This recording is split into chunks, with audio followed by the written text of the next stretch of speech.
Hello everyone, நான் உங்கள் பாலா பேசுகிறேன்.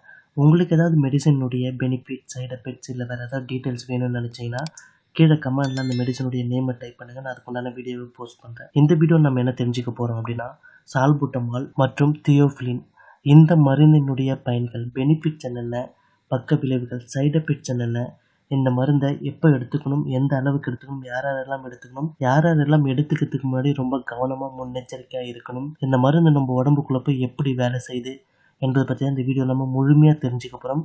வாங்க வீடியோக்குள்ளே போகலாம். அதுக்கு முன்னாடி இது வரைக்கும் நம்ம சேனலை நீங்கள் சப்ஸ்கிரைப் பண்ணலாம், இப்போ சப்ஸ்கிரைப் பண்ணிடுங்க.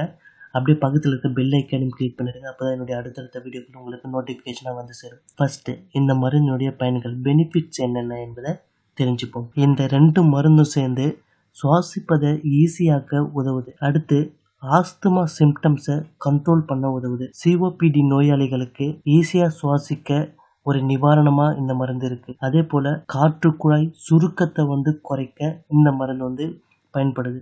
ஆஸ்துமா, வீசிங், குரோனிக் பிரான்சிட்டிஸ், சிஓபிடி, பிரான்சோஸ்பாம், மூச்சு திணறல் இவை எல்லாத்துக்கும் இந்த மருந்து பயன்படுத்தப்படுது. மூச்சு குழாயினுடைய சுருக்கத்தை கண்ட்ரோல் பண்ணி மூச்சுக்குழாய் விரிவடைய இந்த மருந்து முக்கியமாக பயன்படுது. அடுத்து இந்த மருந்து நம்ம உடம்புக்குள்ள போய் எப்படி வேலை செய்யுது என்பதை தெரிஞ்சுப்போம். இதுல சால்புட்டமால் இருக்கிறதுனால நுரையீரலில் இருக்கக்கூடிய பீட்டா 2 ரிசப்டார்ஸை தூண்டி விடுது. ஸோ இதனால காற்றுக்குழாயினுடைய தசைகள் தளர்வடைய செய்து, ஸோ இதனால காற்றுக்குழாய் விரிவடைஞ்சு ஈஸியாக சுவாசிக்க இந்த மருந்து வழிவகை செய்யுது.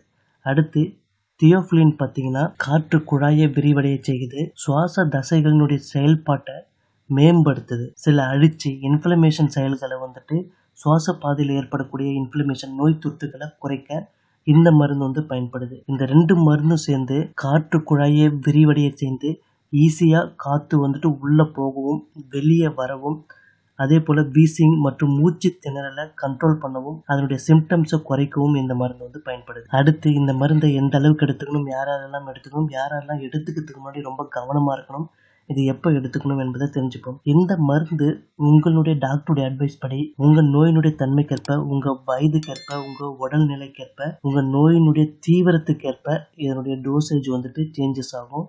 நீங்களாக இந்த மருந்தை பயன்படுத்த வேண்டாம். அதே போல் குழந்தைக்கு தாய்ப்பால் கொடுக்குறவங்க, ப்ரெக்னெண்ட்டாக இருக்கிறவங்க இந்த மருந்தை எடுத்துக்கிறதுக்கு முன்னாடி உங்கள் டாக்டருடைய கன்சல்டேஷன் நீங்கள் கம்பல்சரி எடுக்கணும். நீங்களும் அந்த மருந்து எடுத்துக்கக்கூடாது. அடுத்து இந்த மருந்தினுடைய பொதுவான பக்க விளைவுகள் என்ன அப்படின்னு பார்த்தீங்கன்னா, கை நடுக்கம், இதய துடிப்பு அதிகரித்தல், தலைவலி, பதட்டம், தூக்கமின்மை, குமட்டல், வாந்தி, வயிறு அசௌகரியம் இவையெல்லாம் தான் இந்த மருந்தினுடைய பொதுவான பக்க விளைவுகள். தியோஃபிலின் மருந்து காரணமாக என்ன மாதிரியான பக்க விளைவுகள் வரும் அப்படின்னு பார்த்தீங்கன்னா, இதய துடிப்புல ஒழுங்கின்மை ஏற்படுவது, பிட்ஸ் வலிப்பு ஏற்படுவது, கடுமையான வாந்தி, செஸ்ட் பெயின் இவையெல்லாம் ஏற்படுறதுக்கான வாய்ப்புகள் இருக்கு. அடுத்து யாரெல்லாம் ரொம்ப கவனமாக இருக்கணும் அப்படின்னு பார்த்தீங்கன்னா, இதய நோயால் பாதிக்கப்பட்டிருக்கவங்க, உயர் ரத்த அழுத்தம் IBP இருக்கிறவங்க, ஹைப்பர் தைராய்டிசம் இருக்கிறவங்க, லிவர் டிசீஸ், எபிலிப்சி, ஸ்மோக்கிங் பழக்கம் இருக்கிறவங்க, புகைப்பிடிக்கிறவங்க, இவங்க எல்லாரும் இந்த மருந்து எடுத்துக்கிறதுக்கு முன்னாடி ரொம்ப கவனமாக இருக்கணும். நீங்களாக எடுத்துக்கிட்டிங்கன்னா இதனால் பக்க விளைவுகள் உங்களுக்கு ரொம்ப சீரியஸாக இருக்கும். ஸோ இந்த மருந்தை